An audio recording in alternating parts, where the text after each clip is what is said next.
So hello guys, this is the F2L case number 37 where the corner piece in here and the S piece is in here.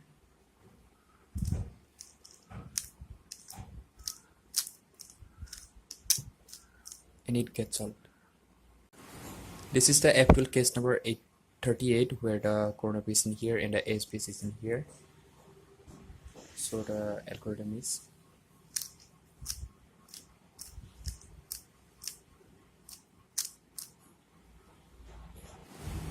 this is the F2L case number 39 where the corner piece in here and the S piece is in here.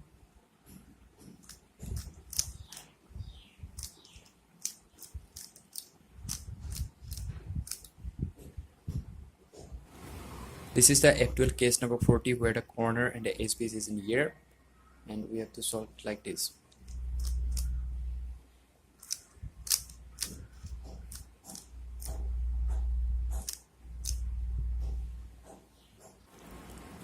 This is the F2L case number 41 where the corner and the S piece is in here.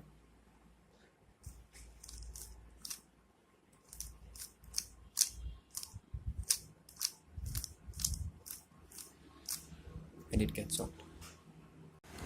So guys, those were all the F2L cases, all total of 41, and in the next video I'm going to cover up how to solve the Rubik's Cube in less than 1 minute. So stay tuned, I will be uploading that video in 2 or 3 days. Thank you, thanks for watching.